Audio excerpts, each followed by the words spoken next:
welcome to the You Haven't Seen That podcast. This is Erin. And this is Josh. And this week we are on our second week of Pride, and we are covering Milk, about the very famous activist and politician Harvey Milk. I would say that he's started out as an activist and then transitioned into the politician. Huge part of queer history. Very important person. Josh, what are the deets on the movie? Milk, it is directed by Gus Van Sant. Some people may know his movies, Good Will Hunting, the remake of Psycho, some of his indie movies, My Own Private Idaho. He's filmed a lot in our local area in Portland. He does a lot of movies up in Portland, or takes place in Portland. It's written by Dustin Lance Black. Both men are gay men. This movie was nominated for Academies in 2008 when it came out, and I think it won a few. I think it won Best Screenplay, which I think that's what Dustin won. But Dustin has worked on quite a few other big movies. And then we got Sean Penn playing Harvey Milk. Who else we got in here? There's Emil Hirsch, Josh Brolin, Diego Luna, James Franco, Allison Pill, Victor Garbell. Just a really big powerhouse of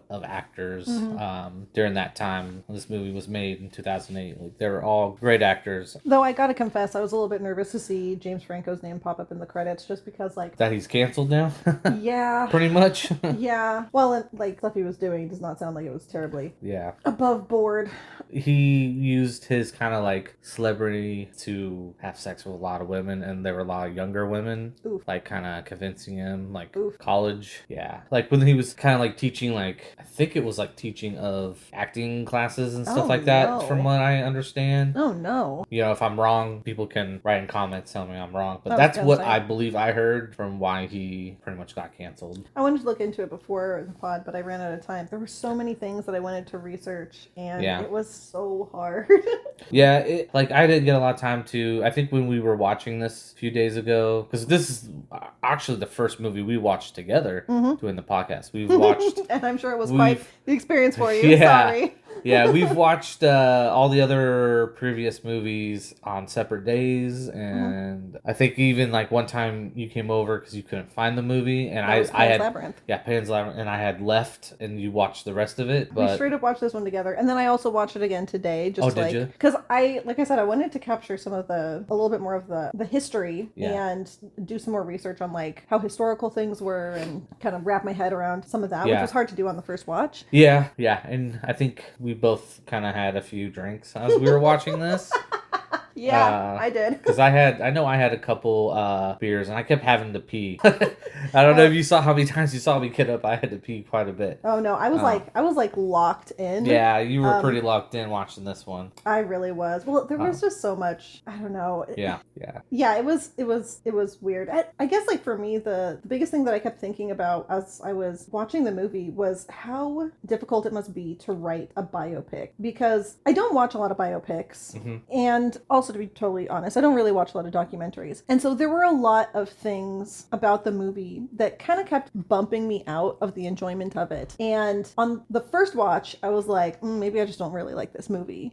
But on the second watch, it kind of occurred to me, like, it must be really, really hard to write a biopic where you need to take someone's entire life and basically turn it into a compelling 2-hour story that has some kind of arc and makes some kind of sense. Yeah. But also is still true to that person and the things that actually happened. And like, this movie's not really all about Harvey Milk's life. It's really kind of the start of his activist and his politician time, which it really only expands about 8 years of his life. Yeah, there's a ton that they cut out at the beginning. Because it pretty much starts out with him living in New York before he moves out to California. Yeah, which I found out while I was doing my research that he was born in New York, and then I think in his 30s he moved to San Francisco and then wound up going back to New York, and then the movie picks up when he goes back to San Francisco. Goes back, okay. So obviously there's a lot that's being left out there, and honestly there's no way they could have kept it under 2 hours if they tried to do his entire life, because there's too much. Yeah. But there was definitely some stuff where it was a hard movie for me, because on the one hand there were elements where I would look at it and I'd be like, well, I don't like that, and then I would go and do the research and I'm like, oh, that was real. Oh, that was real. Yeah. For example, the framing device of Milk, like reading into his tape recorder. I thought, I was like, oh, that's clearly a framing device device for the movie to like give us a setup and whatever. No, I don't know whether like he recorded those actual words, but he did have a recording before his death saying, in case I'm assassinated, here's the people who should succeed me and a couple other things. And they did indeed use those tapes to choose his successor. And so for me, I was like, oh, I don't like this framing device. This is terrible, but it's like a real thing that happened. So obviously it's fair game that they used it. And yeah, it was just like a bunch of little things like that where it was hard for me to look at it as a movie and say the elements that I liked and the elements that I disliked from a writing perspective, because it was just, yeah, that like this is a person's real life. Yeah, I don't know. I also have like a lot of other things to say. That's totally fine. But like, yeah. I don't know. What are your thoughts on that? Like, because that's such a weird thing to adapt. I think it's definitely like, even in my ideas of making films, I really think biopics are kind of a really hard thing, because you want to have a compelling enough story, but your subject has to be compelling enough and have enough for like the audience to kind of follow this. And so, and like there are so many interesting stories to be told. It's just how it's executed. And I'll definitely say, I think in this movie, Gus Van Sant and the screenwriter Dustin Lance Black, I think they did a really good job. And I know when I was reading about Gus Van Sant, he's been trying to work on a Harvey Milk project for over 15 years. Oh, wow. But yeah, I don't think I could really be in charge of a script for a biopic. If I was given the script that's already done, I think I could do the visual vision, but I don't think I could work on like the story part. I think that would just drive me too insane to like do all that research and stuff. I mean, I would like, people even ask me if I would ever do like documentaries, and I don't think I can even do a documentary either, because I've seen how much it takes for documentary filmmakers, and it takes years of their life to film a subject, and you have a 2-hour movie, and you know that's. I don't think that's something I could commit to, but it looks like a huge challenge. I would be more of like a kind of like a spotlight on something like a local business, and do a quick 30-minute video of something like that, or like maybe a 30-minute like presentation on somebody that's culturally impacting in our community, but not really a biopic, not really a documentary. It wouldn't be my style to do such a movie. But I think from that angle, because of that, a lot of the stuff that I have to say is more on like the history and the way that it was captured rather than on the writing itself. I guess I have a couple writing notes, but yeah, I think that's kind of where a lot of my commentary is gonna come around. I don't know, to get onto like some of the movie notes, some of the score stuff felt a little bit weird to me. It was Danny Elfman, which I normally like Danny Elfman, but there's this part at the beginning, like a montage, when Harvey and Scott are driving out to San Francisco. They use this very like, how to describe it? The music is very light and folksy, choiry kind of vibe. It has this sort of idealistic, light, beautiful sound, which I was like, okay, sure, that's fine. But then later, when they're introducing Anita Bryant, she gets the same kind of music. And I was like, I'm sorry, this is basically the villain of our story. Yeah. Or at least one of them. Like, why are we making this musical connection? Maybe because she's super religious. Maybe that was the choice, to give her this kind of choiry. Because that's, if you take of like music to represent imagery, like, okay, yeah, so she talks about the religious side of why gay men can't have their rights, or anybody God's gay, law. God's law, and so that might have been their selective choice of why they picked that kind of score for her. But yeah, I see what you're saying with the off-putting of like, she's a villain, maybe she should have, you know, the death march. That's not even what I'm saying. But I'm not saying that it's bad music choice for her generally. What I'm saying is I don't like the connection between the two scenes, because the music styles are so similar that I was like, it feels like it's drawing a parallel that it shouldn't be drawing. So that felt a little bit strange. I don't know, there were so many things about the movie that I liked, and so many things that felt weird to me.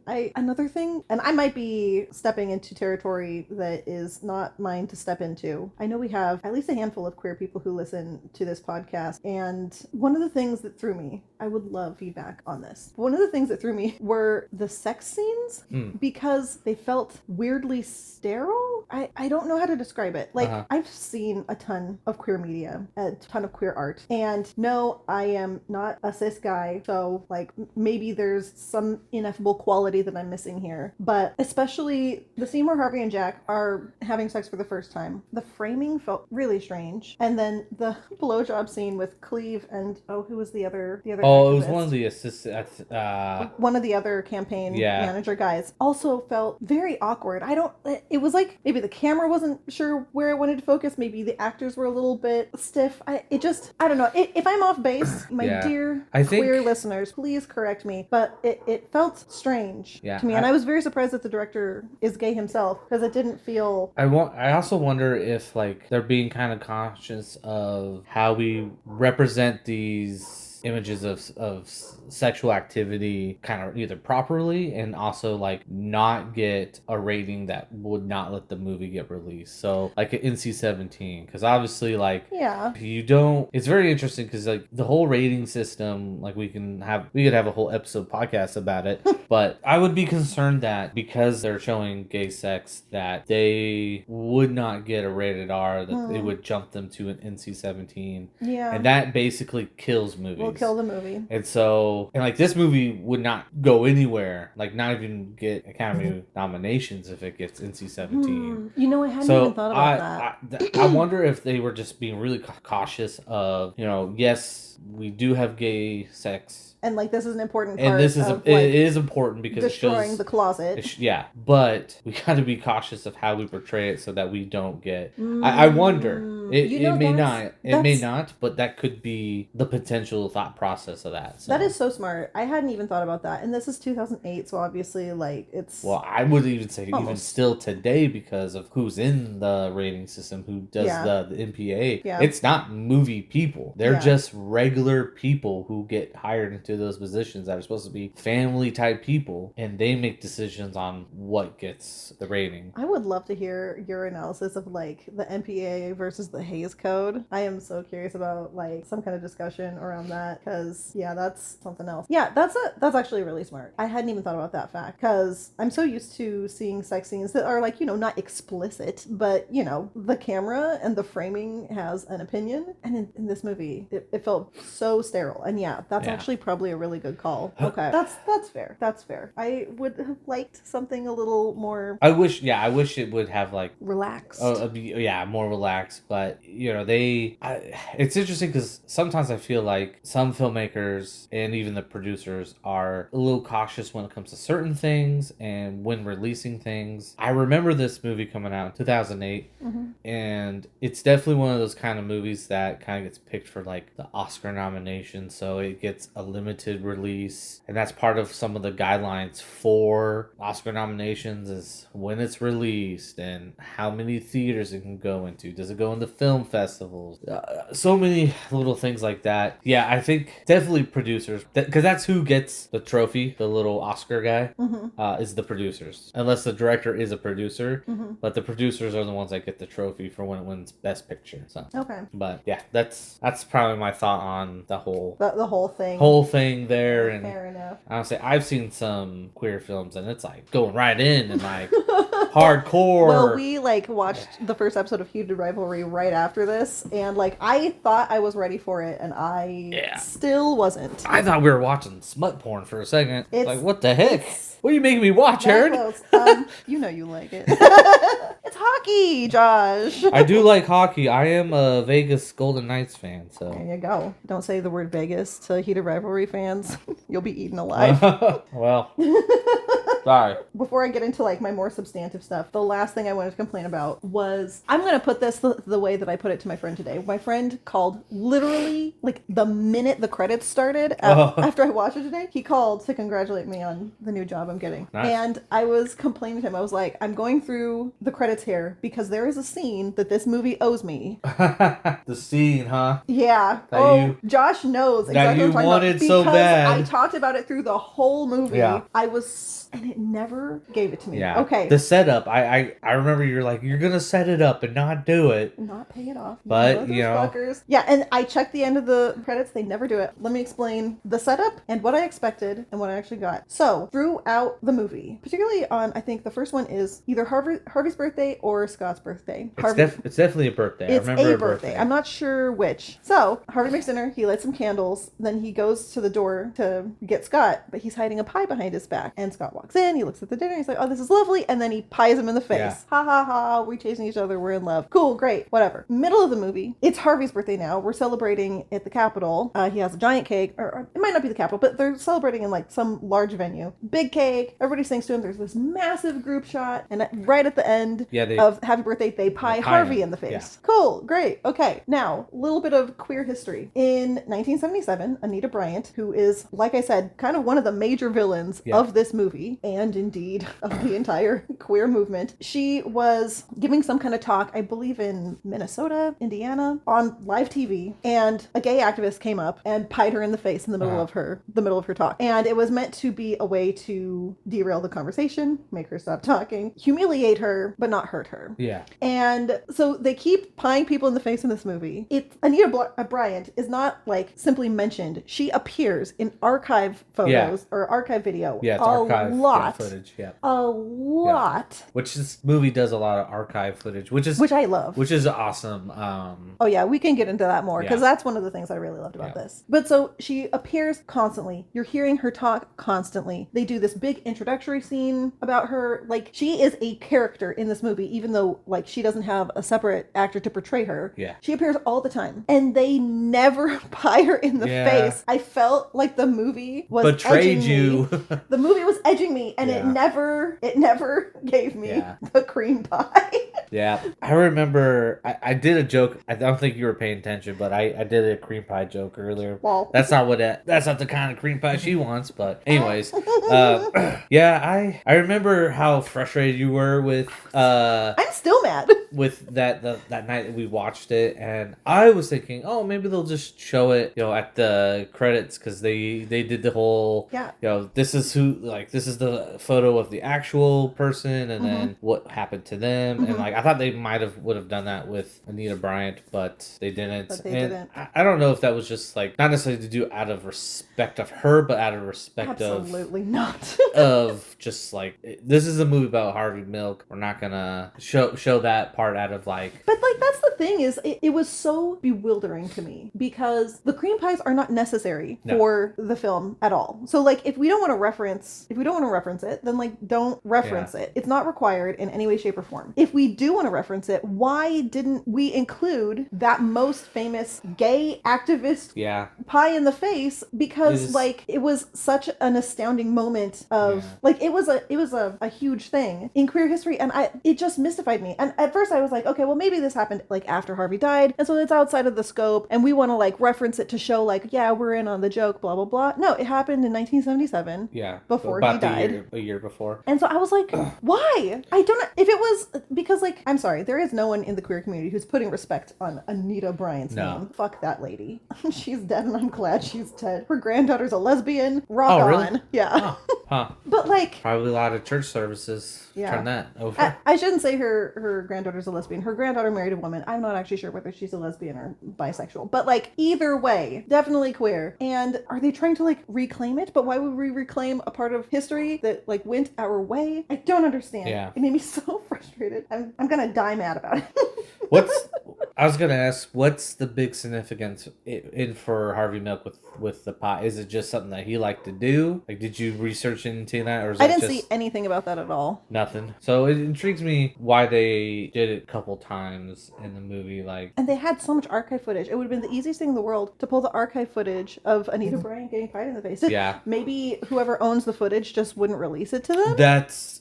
We watched it on YouTube, but yeah, having it in your movie because you're making money off of that footage. Because that should be public records. Because if it was a news thing, you could just grab it. I mean, it sort of depends on the news program. Yeah, maybe that's why. Because that's the only thing I can think. Because if it was a deliberate choice not to include it, I feel like that might be that would be like if we were to ever meet Gus Van Sant or even the writer Dustin Lance Black. That is like 100% my first question. Why was that not included? Was that like a conscious decision to just, it's some form of respect for Harvey Milk not to show that because of how, how... But it went our way. I don't understand. I don't know. Anyway.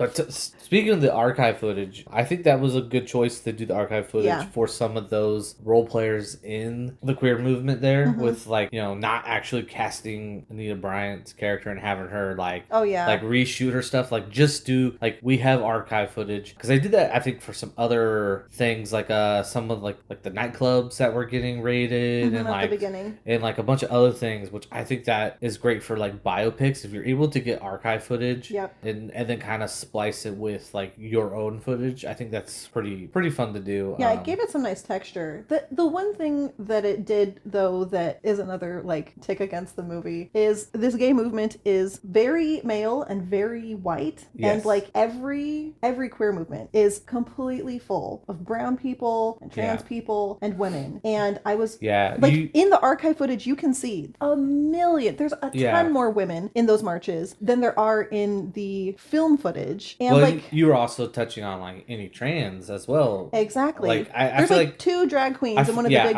I feel like we didn't march get scenes. Any of that till like a few of the march scenes kind of later on in the movie, but we don't get any like specific like trans representation, other representation. Like we very get little brown representation. Yeah, I mean, we get the one new manager when Scott leaves. What's her name? Anne Cronenberg. Cause she's the only girl, and all the men are afraid of her. Apparently. Yeah. Which sexism is real. Which I feel like that was probably pretty accurate. We hadn't yet had HIV to bring the lesbians to the front of the acronym, so whatever. Yeah. I'm not sure how historically accurate that is, but sure, sexism is real. Yeah. It's still a problem in the queer community. Why not? Yeah. Well, it's probably even racism as well, because you would think that even like brown skin communities wouldn't have racism, but they do. Yeah. Like I've had Hispanic relatives be very racist to African Americans. I'm like, why? The representation, it is mostly the white guys in this, which I don't know if that's also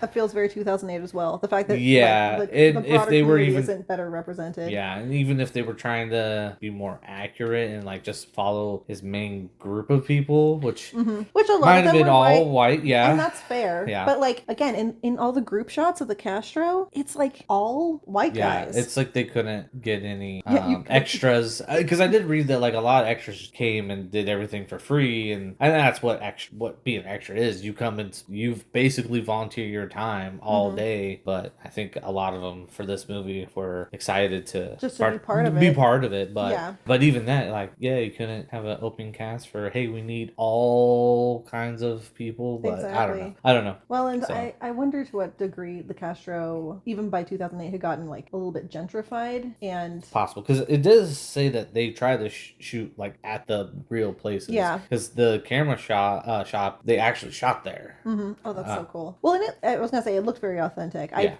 think I've been to the Castro once when I was actually in 2009 when I got married. A year after this movie came out. Yeah. But then, like, I don't think I stayed for very long. I just didn't know as much about queer history then as I do now, and so I think I didn't appreciate it at the time. And then I've seen like a lot of things online. I follow a couple creators who like live there, and so they do like around the neighborhood type stuff. Yeah. But like, it looked right. I was just that was just like another thing where I was like, small mark against the movie. Also, I don't know like how realistic it is that everyone was being like kind of low key racist, like microaggression-y to Jack. That was kind of crappy. I don't know. Again, maybe that's real. Yeah. A bunch of white guys in the 70s? Yeah. Probably, and still. I don't know if the Jack character, I felt like he kind of came in out of nowhere. And I don't know if this is accurate to him, but he definitely felt like this housewife vibe, because of the way he was like, hey, you're to Harvey's like, oh, you're working so much, blah, blah, and you're not here for me. And like, I felt like that Scott was very... did the same thing. I felt like, why are we portraying this? I don't know if this is how Jack was and what happened to him, because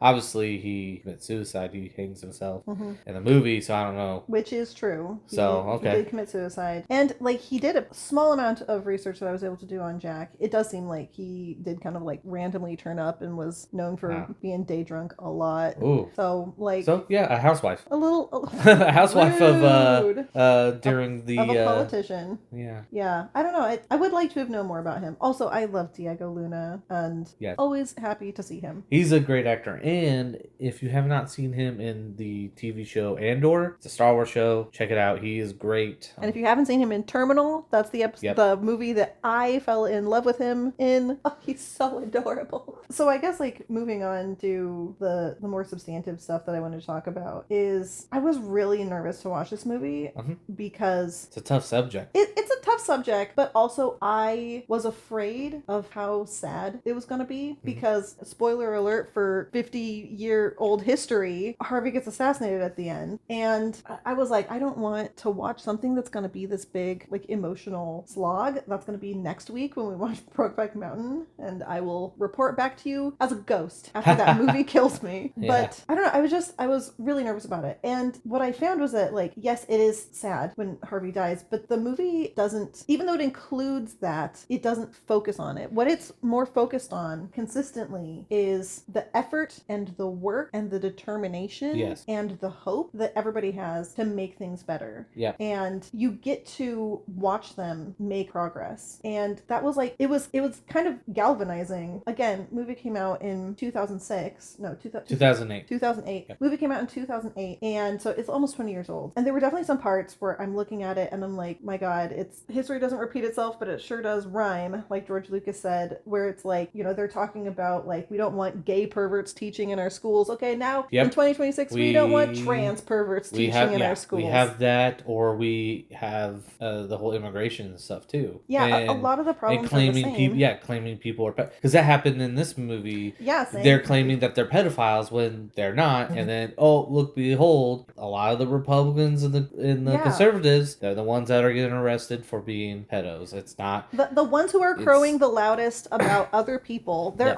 every accusation is like an admission of guilt. It feels like. I mean, there was like, I hate to get into this again too, because like, what was it, Secretary of something? The lady that was basically the other one, the one that was pretty much in charge of ICE. It came out that her husband likes the cross dress. Yeah. So it's like, good for him, but stop oppressing other people. And that's the thing is like they're all their stuff is about oppressing people that want to do that. The stuff. So you guys understand that this doesn't have to be like that. This isn't abnormal. Just be normal to us, please. Exactly. On the one hand, it's nice to see that like progress has been made and people are freaking out about the loss of queer rights a lot more than they were in 2008 and way more than they were in 1978.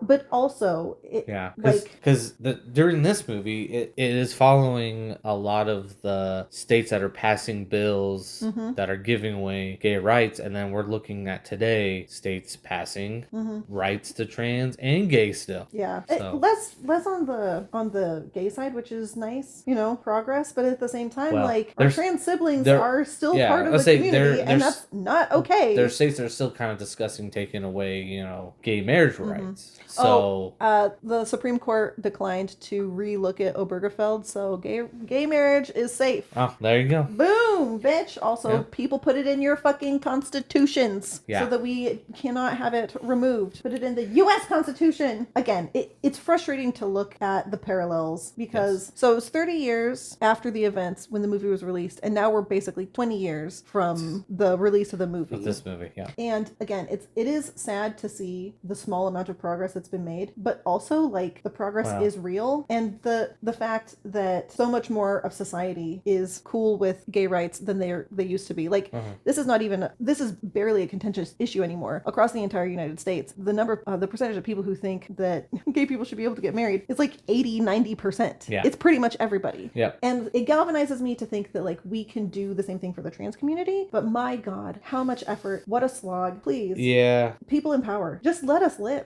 That's literally all we want to do. But again, I did like, though, as frustrating as it is to look back at all of this, it was nice to watch a movie that consistently tells you over and over, like, yes, it's hard. No, you're not always going to win, but you can make it. You can make a difference. It doesn't have to be static. You can keep going and you can push forward and you can have success. And that is so much more needed and so much more than I thought I was going to get out of the movie. And I really, really liked that. I think the other thing that this movie really got me thinking about was something else that I kept commenting on, was Harvey's speech about everybody needs to come out of the closet. And like, that was another reason I didn't want to watch the movie, is because I don't want to get fucking called out by a man who died 50 years ago. You got called out. The thing is, like, maybe I'm holding myself to like the wrong standard, because I don't know anybody who I haven't come out to. I just think I have a couple people in my life who decided to hear the sounds and then ignore the sounds.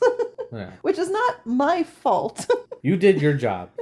Yeah. By presenting it to the table on there and said, this is me. Ta-da. And it's what they take with. Yeah. That they have to figure out if they are accepting or not. Well, and that's, I think some of it is like a level of imposter syndrome as well for me, where like, I don't know if Megan's talked to you about this, but it can be really easy when you are part something to feel like you're not that thing at all. So like, one of the things I've run into is not feeling like native enough. And I'm pretty sure Megan feels the same way. Yeah. Well, a brief on that is like, the native tribes have blood quantum. Because it's basically telling you, yeah, you're not enough. And if you're barely this enough. Yeah, I hear what you're saying about not feeling enough of something. But like, that's kind of what I'm getting at. And I have spent basically my entire life unpacking this, teaching myself to do the work, and making myself be confident in my own identity. And so like, that is helpful to me as a bisexual person who's only ever like dated and been married to men. Like, it makes me feel like a fake bisexual. I guess I haven't technically only dated men, but that's extremely recent.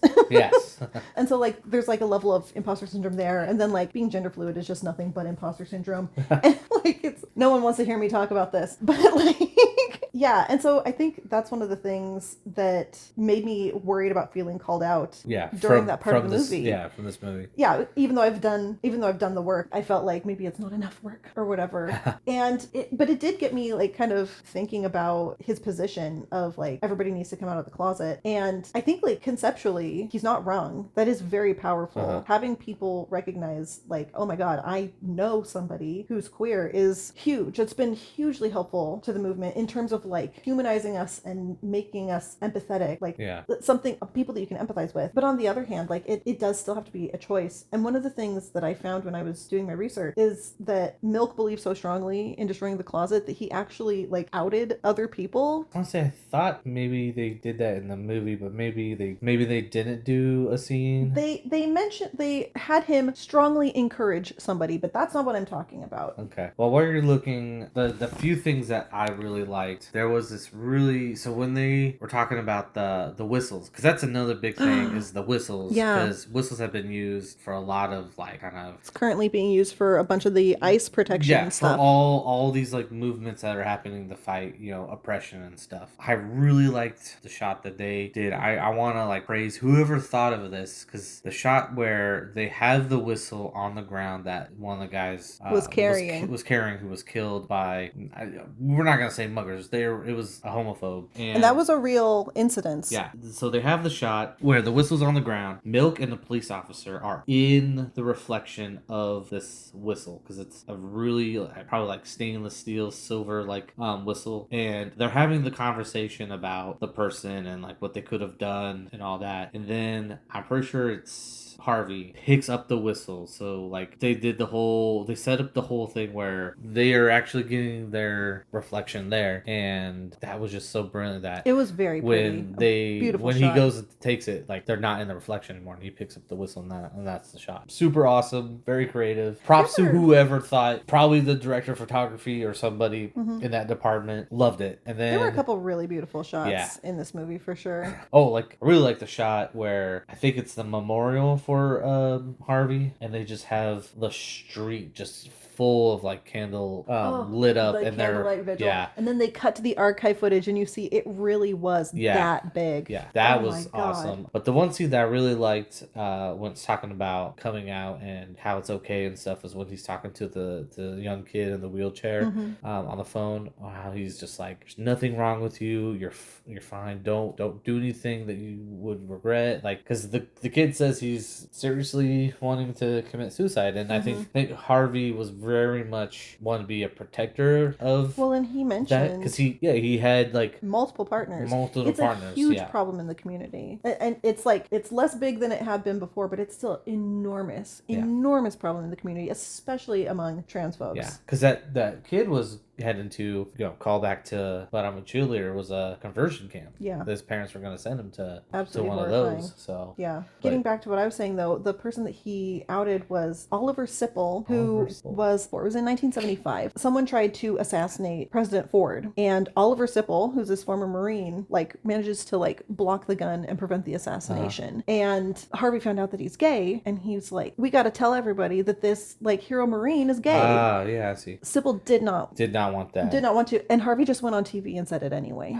Yeah. And Sipple wound up drinking himself to death because his family rejected him. Which, like, it's so hard because, again, I completely understand where Milk is coming from. That, like, if you can come out, you should come out. If you feel like you are going to be safe, and by that I mean, like, your housing isn't in danger, your education isn't in danger, then, like, you should do it. But also, like, part of the purpose of all this legislation is to make it so that your housing will be in danger, your education will be in danger, so that you have to stay in the closet and you won't be safe. And it's such a tough thing, and I think that's like part of the reason that community is so important, is so that we can like hold on to each other. I don't know, I was so conflicted about that, and it feels weird speaking ill of someone who was so important in the movement, but like you can't be outing people, Harvey. And the fact that they glossed over that, I think, was maybe a mistake in the movie, because I think it was worth talking about. I don't know, the movie's already fairly long, and so like it, but at the same time it so directly speaks to his conviction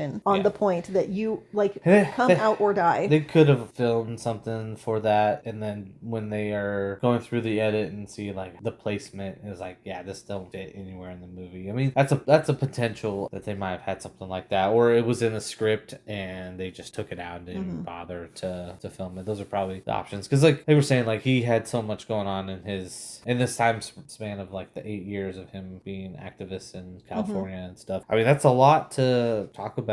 It's true. And film, the movie only spans 8 years, and it's an extremely packed 8 years. Yeah. I did really appreciate this though, in terms of like it giving me a chance to dig more deeply into queer history. There's just so much of it. And I feel like I'm the repository of queer history for all of the rest of our queer family members. And it's a big, weird responsibility. I want to sit everybody down and be like, okay, here's the syllabus. You're all going to read all these books and watch all these videos and all these movies and view all of this art and listen to all of this music. And then you'll be caught up on about 1/1,000,000th of what you need to know. There you go.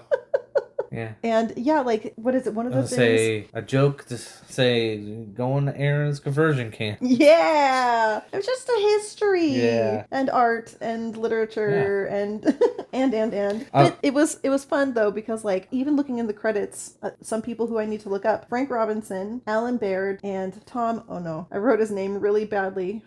Americano. I cannot be right. They all appeared in the credits saying that they played themselves, and I'm like, who are these guys? I'm very curious about that. So yeah, again, as a way to learn more about the history, it definitely sparked a lot of interest for me to dive in on this particular topic. I was gonna say, I remember you were touching on how Harvey's apartment, the decor was very, very gay. Oh, like gay, and I thought about that. I forgot I said that. How I don't take it back. Yeah, how because like I thought about it, and like I was looking at what you were saying and pay attention to like the decor. Like it's very nice. Like because I have 2 gay uncles, and I remember going to their house and like their decor. I don't want to necessarily say is like it is flashing out like, hey, we are gay, but it does. It's one of those if you know you know. Yeah, if you know you know. Yeah. Like here it is, and like I thought about that because I think that's how I interpreted how you were saying that. Yeah. And I was just like, oh yeah. Yeah. And like I guess gay guys have a little bit better like sense of decor, fashion for their for their homes. Because like me, it would just be stacks of movies everywhere. And Straight guys, movie posters. Yeah, straight guys are famous for mattress on the floor, TV across from the mattress. Yeah, because that's the whole like beer and we mustard just need, in the fridge. Like, it's just the simple things. Yeah, is what straight guys need, and it's beer, sports, and a good chair. Yeah, no, that was like why I commented on it. I feel like gay guys have this draw towards beauty. You know, like this is obviously all stereotypes. Straight guys can be into beauty, and gay guys can be into the world's most jank setup. I've probably.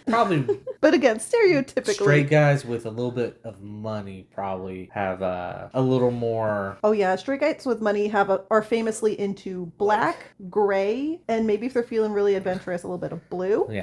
Yeah. But yeah, the whole concept of like color, texture, beautiful things. Yeah, probably some flowers or some plants. Plants. I don't want to say not flowers, but definitely plants, art. The end. How'd you feel how they portrayed his last moments? Pretty much at the last few days, because I think they did his last day. He goes to the opera. Yeah. And the next day, the shitty Dan White. Yeah. I love that we have barely talked about him. Yeah. He's such a dickhead. Yeah. Well, I don't know, like, but there's not a lot to say about him. There's not a lot, because like I feel like he's just this kind of normal fucking douchebag that was not a great politician, because like his big thing, like I was reading, his big thing was like he wasn't getting paid enough. Yeah. And like they were getting paid $9,000 back then, which is a lot today. And apparently I think that maybe it wasn't as much as you're thinking, because one of the things I learned during my research is that when Harvey's friends went to go find him clothes to be buried in, they found out that like everything was like in very poor shape, because he also didn't have enough money to be like taking care of himself, and so maybe it wasn't as much as we think it was. Yeah. So Dan White, he was played by Josh Brolin, and I mean, not necessarily like a hard like sell for a character. No, I thought he did a good work, but it was so weird to me, because I don't want to say that it was not a hate crime, but it wasn't even close to as hate crime as because I would have thought, because like kind of reading about it and the way it was portrayed in the movie, like it doesn't even feel like a political assassination. Most things like JFK was the way he was shot, his brother Bobby, and then Reagan was there was an attempt on Reagan. And there's a few other things that are like, I don't want to bring up this guy, but even like the Charlie Kirk thing, like people are all politics, blah blah blah. Yeah, but the way that reading it and stuff, Dan White, he resigned. I can't remember why the resignation was coming in, because I had a hard time finding that out too. I like, maybe it was just like out of frustration. Yeah, because it's not like he was forced out, from what I remember. No. Or he wasn't like getting, because it seemed like him and the way it's portrayed in the movie, like him and Milk they weren't best friends, but they were working together, and like you see like, hey, I'll try and get this pass. I'll vote for your thing, but you gotta vote for my thing.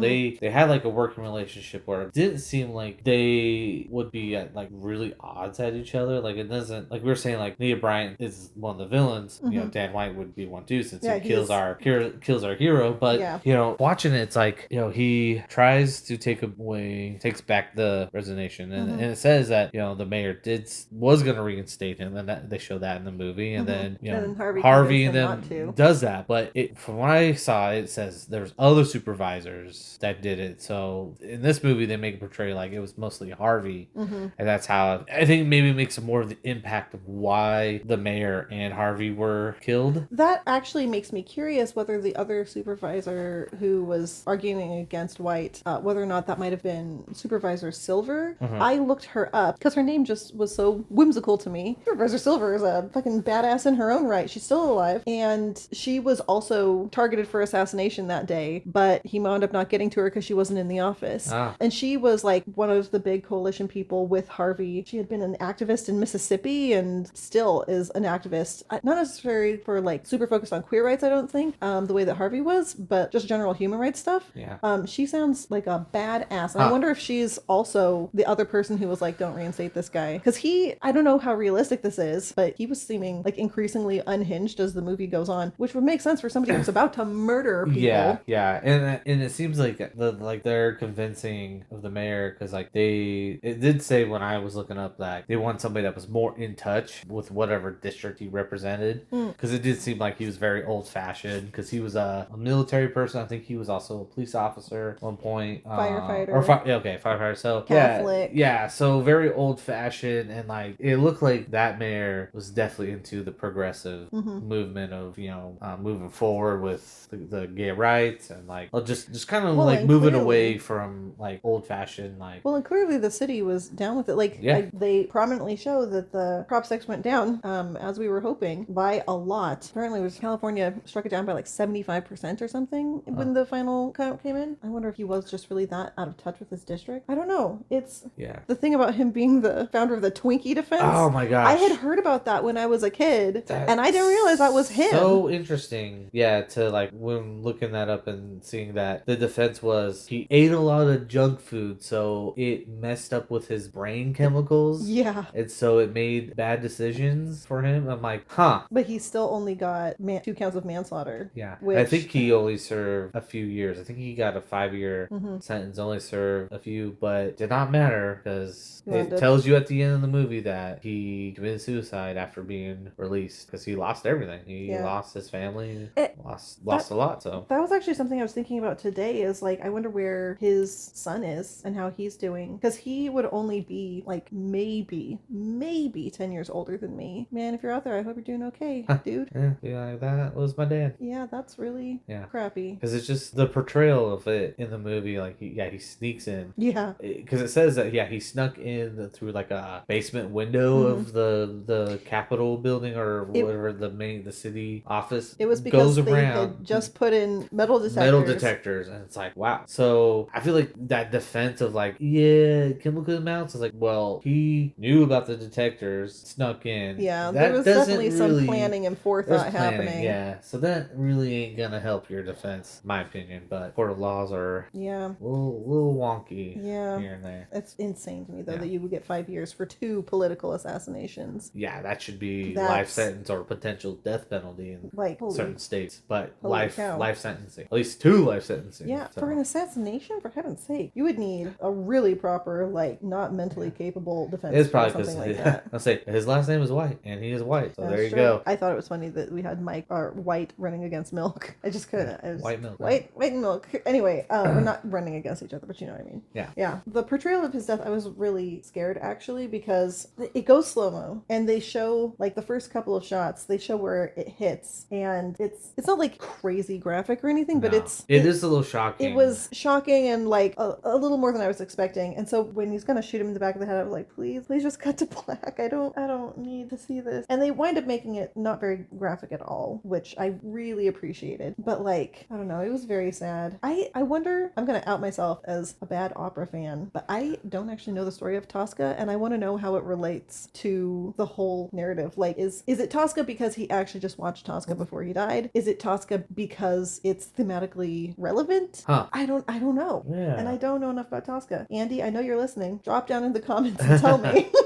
There you go. Yeah, I know either. To me, with the way that it presents in the movie, he just saw it. So if it's a coincidence, and it very well could be. And it could, like that's the nature of a biopic. Yeah. Like you don't want to shift around the narrative of what happened too strongly. Because sometimes we had done Tombstone, and like that's to be a very Hollywood biopic because barely biopic at all at that point. It's barely, because if you want biopic of Wyatt Earp, you watch the Wyatt Earp one with Kevin Costner, because that's what they were trying to do, is more life story of Wyatt Earp. But there are times where like the biopics, they do kind of change things up so it just matches up more entertainment wise. I don't think they really did that for this movie. I definitely feel like they did the best they could to kind of incorporate a lot of things that happened during those years. There's definitely jump cuts to some time. Oh yeah, that last thing where they reference a couple times him saying he doesn't think he's going to make it to 50. Yeah. And nope, he didn't. It's very foreshadowing to... Yeah, I'm sure that's creative license right there. Yeah, that might have been, because there's definitely things that if the writer or even like Gus Van Sant got to interview anybody that's still alive that knew Harvey and get like notes. I mean, that could potentially have been something like, yeah, I knew Harvey and he said things like that. Yeah. So then it would be like kind of the creative license to like, oh, I'm going to include this because it fits like the narrative of the story I'm trying to portray. Like, yeah, he's having his first 41st birthday. Yeah, at the very beginning of the movie with Scott. And he kind of says, like, I'm not going to make it to 50. Exactly. Because he was like turning, what, 40? Turning 40. Yep. Was it 40? He was turning 40. Yeah, because Scott said he doesn't date guys over 40. He's like, great news. I'm still 39 for a couple hours. 39, yeah. Yeah. No, I know that they did work with a couple of people who had known him. Like Cleve, for example. Cleve is still alive and still an activist. Cleve got HIV in the 70s or the 80s. Was it so Cleve? Like, because I thought it was right at the beginning. That was Scott. Well, the thing is, Scott get it too, but he died. I was gonna say, yeah, Cleve got HIV, but he wound up getting some of the experimental treatments towards the beginning, and he's still doing fine. Yeah. Hell yeah, go Cleve. There you go. Yeah, works out. It was sad to see some of the people who didn't make it, but like at the same time, it was really fun seeing like everybody's the pictures of the real people and like learn a little bit more about like what happened with them. Yeah, like I said, this movie really made me want to like dig into more about like who were these activists, what kind of stuff did they do. I don't know. Cleve in particular, I just found so endearing, and the fact that he's still alive makes me so happy. I need to look into him more for sure, and I also want to look into Silver. Okay. Yeah, I would definitely watch this again, and I definitely need to research more about this period of history. Oh, there's so much queer history. It's literally constantly being made every second. Yeah, every day. I definitely think for queer history, this is a great movie to include for a bit of the history and probably entertainment wise as well. Like, there's probably a documentary out there that we don't know of that probably has more information. They reference a documentary, and there's also a book that nice. The documentary gets covered in the credits, and there's a book that I heard about during my research. Okay, cool. Yeah, those are probably the best things. Like this, this is just a good movie that good filmmakers, a good screenwriter created, and like But there's definitely like creative license being taken, and so like don't use this as your historical document. Go out and do your own research. But this is like all like, I'm not saying popcorn film, but get your popcorn, get your soda, or your wine or whatever, and watch this movie and just And then after the credits are done, pull up YouTube and watch Anita Bryant get the pie in the face. I'll say get cream pied. Yeah. No, watch Anita Bryant get cream pied. Oh yeah, watch her get cream pied, not you get cream pied. I mean, go get cream pied afterwards if you want, if you're into that kind of thing. Yeah. All right. Yeah. So the next week, as already alluded to, is the movie that will kill me, Brokeback Mountain. I'm not looking forward to it. Yes. It's a sad story, I already know, and it has Heath Ledger, who already makes me sad. Yes. And the two things together are going to be a lot for my heart. Now this movie, I've only seen clips of. I've not actually watched the whole film. I've seen clips, Just never was one that I got to sit down to watch, and I'm actually kind of excited to finally sit down and watch this movie. I'm already exhausted at the prospect. Get it off of my list of movies I haven't seen. So if you're listening to us on YouTube, please hit that like button, subscribe to us, write some comments down. But I'm a little behind right now, but I do respond to every comment. And then also hit the notification button. It looks like a little bell that will get you notified whenever we post anything on the YouTube channel. Yes, if you would like to support us financially, please go to patreon.com/you haven't seen that podcast. We currently are offering only one membership tier at $5 a month. Well, we are the You Haven't Seen That podcast, and we want to recruit you. We want to recruit you.